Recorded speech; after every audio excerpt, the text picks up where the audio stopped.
안녕하세요. "어떤 일로 연락 주셨을까요?"에 대한 변협 등록 가사법 형사법 전문 변호사 지재훈 변호사입니다.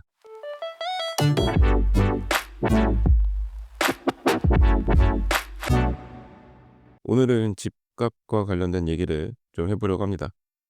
여러분, 집값이 오르고 있는 것 같아요. 실제 거래가 되는지 안 되는지 모르겠지만 암튼 호가는 올라가고 있습니다. 집주인들이 매물을 걷어들이고 있는 것 같아요. 제가 왜 이런 얘기를 하느냐 하면, 최근 들어서 계약을 깨고 싶어서 어떻게 하면 잘 깰 수 있는지 상담 요청을 주시는 매도인분들, 그리고 계약 파기를 막고 싶은 매수인분들의 연락이 상당히 많이 늘었습니다. 저는 진짜 부동산 시장 이런 거에 관심이 없는 편인데, 이 상담 내용에 따라서 '아, 요즘 시장이 어떻구나.'라는 거를 느끼게 돼요. 이제 집값이 떨어질 때는 어떻게든 계약이 깨지는 걸 막고 싶은 매도인분들, 그리고 어떻게든 계약을 깨고 싶은 매수인분들의 상담이 이어지고요. 근데 요즘과 같은 불장에는 이제 반대가 되죠. 그래서 오늘은 아파트 매매 계약과 관련된 얘기를 해 보려고 합니다. 특히 빨리 계약 깨고 매물을 걷어들이고 싶은 분, 혹은 계약 깨지는 걸 막고 싶은 분 모두에게 좀 도움이 될 수 있는 얘기를 간단히 한번 해 보겠습니다. 자, 이제 아파트 계약을 할 때 먼저 집을 보고 가계약금을 넣고 계약 날짜를 잡고 뭐 이렇게 진행을 하죠. 이제 그 사이에 문자 같은 걸 주고받아요. 중개인분들이 문자를 써 가지고 이러이러해서 이러이러하고, 제일 중요한 거는 계약금 포기 혹은 배액 배상 문구죠. 그러니까 매수인은 계약금을 포기하고 계약을 해지할 수 있고, 매도인은 계약금의 배액 배상을 하고 계약을 해지할 수 있다. 뭐 이런 게 들어가는데, 이게 이제 가계약금만 나온 경우에는 과연 이 기준이 얼마가 되느냐, 뭐 이거 가지고 상담이 많이 들어와요. 근데 이제 사실 이거 가지고 상담을 받으실 필요가 없는 경우가 대부분입니다. 그러니까 한 10년 전 그 정도만 해도 문자가 조금 엉성한 부분들이 있었어요. 그러니까 이제 가계약금만 지급한 경우 배액 배상을 해 줘야 될 금액이 얼마인지, 아니면 매수인 입장에서 가계약금만 포기하면 계약을 깰 수 있는지, 뭐 이런 거 가지고 다툼이 좀 있었습니다. 그래서 이제 판례가 생기고 막 그랬는데, 이제 사례가 쌓이다 보니까 중개인 분들이 문자를 조금 더 신경 써서 작성을 하시죠. 그니까 인제 계약을 깨고 싶을 때 그 기준 금액을 뭘로 할지를 명확히 써서 양 당사자에게 보내는 경우가 많습니다. 괜히 그거 가지고 싸우면 피곤하니까, 예를 들어서 가계약금을 지급을 했는데 가계약금만 가지고 계약을 깨거나 할 수 있게 할 것이라면 그 기준을 가계약금으로 한다든지, 뭐 이런 거를 명확히 적어 놓죠. 아니면 인제 가계약금을 걸었지만 계약을 함부로 못 깨게 하려면 계약금을 기준으로 해서 이거의 2배 혹은 계약금에 해당하는 금액을 지급해야지만 계약을 깰 수 있게, 뭐 이렇게 문자를 써서 양 당사자 매도인 매수인에게 전달하는 경우가 많습니다. 요즘에 보면은, 그래서 제가 사실 상담해 드릴 게 없어요. 왜냐면 누구나 알 수 있게 명확하게 문자를 써서 보내시기 때문에. 그리고 아마 그 중개인분들 커뮤니티 같은 데가 있겠죠. 그러면 인제 그분들 사이에서 공유되는 양식 같은 게 있어서 그냥 문자만 잘 읽어 보시고 그에 따라 대응을 하시면 돼요. 근데 그럼에도 불구하고 상담 요청을 주시는 이유는 하나죠. 누군가가 우기기 때문입니다. 그 문자를 보고서도 그 문자 내용대로 안 하려고 해서 그렇죠. 인터넷에 찾아봤는데 가계약금을 주고받은 경우에도 계약금이 기준이 돼야 된다는 판례가 있다더라, 뭐 이런 거 보고 막 다투는 거죠. 근데 이제 그거는 그 매매 계약 당사자 사이에 주고받은 문자 메시지나 뭐 이런 거 가지고 그 판례가 판단을 한 거고, 본인의 문자 메시지를 봤을 때 거기에 가계약금이라고 써 있으면 가계약금의 기준으로 판단을 하셔야죠. 근데 인제 그거를 우기고 싶으시거나 아니면 상대방이 우겨 가지고 저한테 상담 요청을 주시는데, 사실 제가 드릴 말씀은 그거밖에 없죠. "제가 봤을 때는 이게 명백하다. 이거는 가계약금이 기준이 돼야 된다." 뭐 이런 식으로 말씀을 드리는데, 이제 원하시는 답이 아닐 수 있잖아요. 그러면 참 상담해 드리는 입장에서 조금은 불편한 게 느껴져요. '아, 내가 듣고 싶었던 말이 이게 아닌데.'라는 게 느껴지는데, 이미 그렇게 계약을 하셨으니 제가 뭐 이거를 더 우길 수 있는 방법, 법적으로 다툴 수 있는 방법을 설명드리기도 사실상 쉽지 않고 그렇습니다. 이제 요즘같이 매도인이 계약을 깨기 쉬운 상황이라면 그 기준을 계약금으로 해 두는 게 좋겠죠. 근데 집값이 워낙 가파르게 올라가는 시기에는 사실상 가계약금, 계약금 뭘 기준으로 하든 매도인이 그냥 2배 안겨주고 계약 깨자고 할 가능성이 높습니다.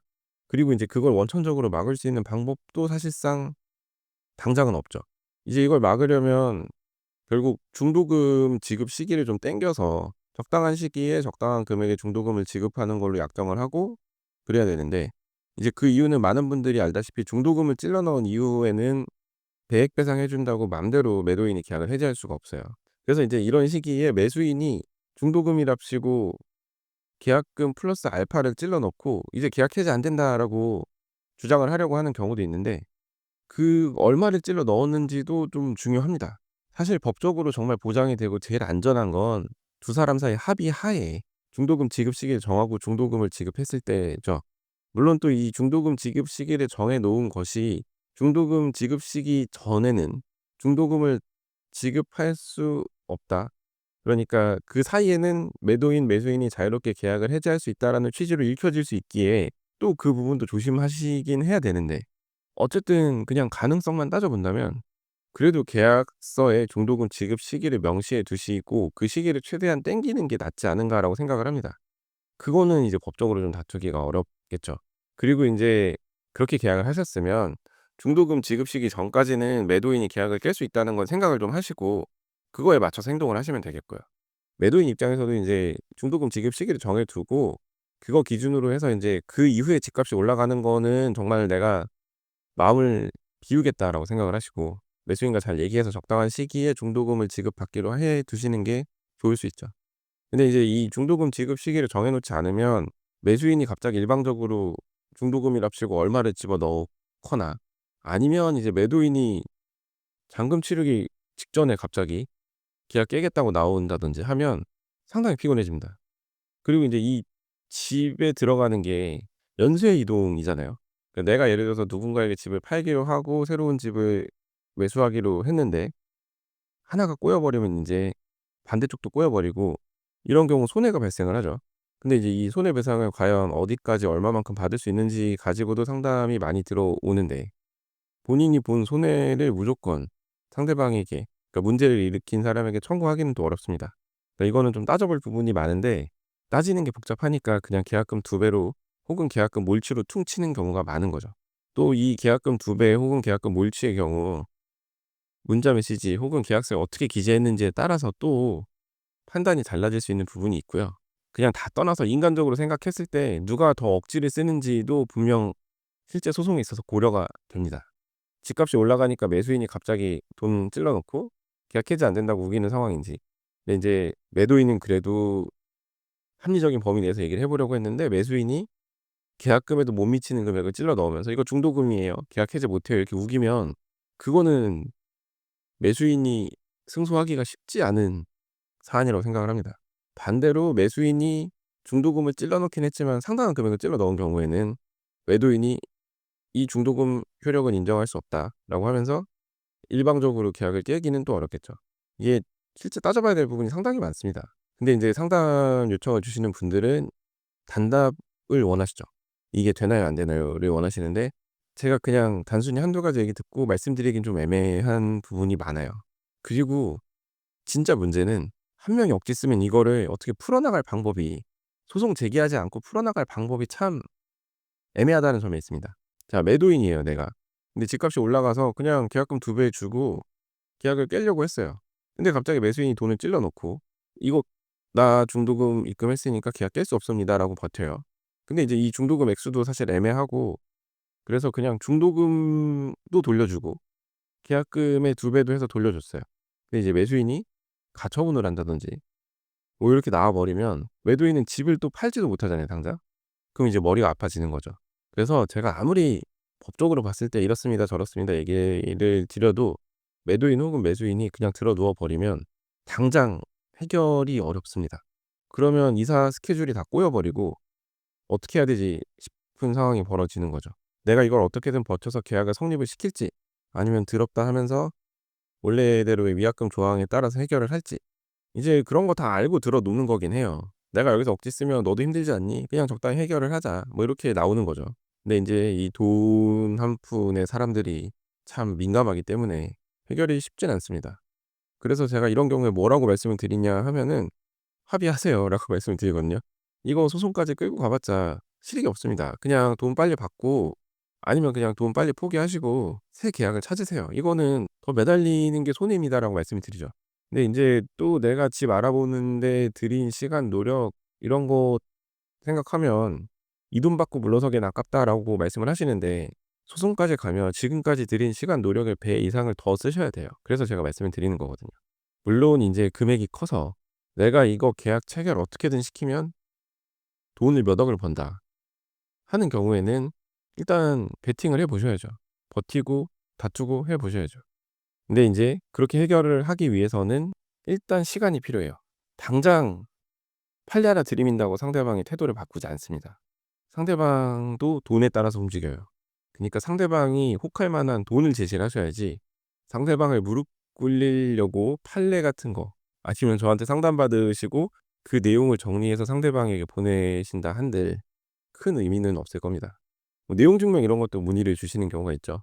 근데 내용 증명은 내가 진짜 소송까지 갈 생각으로 소송 전에 마지막으로 한번 걸어 본다. 뭔가를 걸어 본다는 느낌으로 내용 증명을 보내셔야지 그것도 변호사 명의로 좀 보내야 효과가 있지 본인이 백날 본인 주장 써 가지고 내용 증명 보낸다 해도 그거는 사실관계를 정리하는 것 이외의 상대방에게 어떠한 액션을 끌어낼 수 있는 그런 거는 되지 않습니다.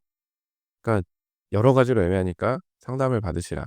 누구한테? 저한테 상담을 받으시라는 말씀을 드리면서 근데 일단 대부분의 경우에는 문자 메시지를 차분하게 잘 읽어 보시고 본인이 차분하게 읽지 못하겠으면 친구, 친척 시켜서 한번 읽어 보라고 하시고 그 지인들의 의견을 참고를 해서 대응 방안을 정하셔라. 근데 그래도 모르겠다. 아니면 그래도 나는 납득하기 어렵다 하시면 그때 가서 상담을 받아 보셔라. 이런 말씀을 한번 드려 봅니다. 자, 오늘 제가 준비한 얘기는 여기까지이고요. 오늘도 끝까지 들어 주셔서 감사합니다. 자, 다음 에피소드에서는 더 흥미롭고 유익하고 현실적인 그런 법률 이야기로 찾아뵙도록 하겠습니다. 이상 대한변협 등록 가사법 형사법 전문 변호사 지세훈 변호사였습니다. 감사합니다.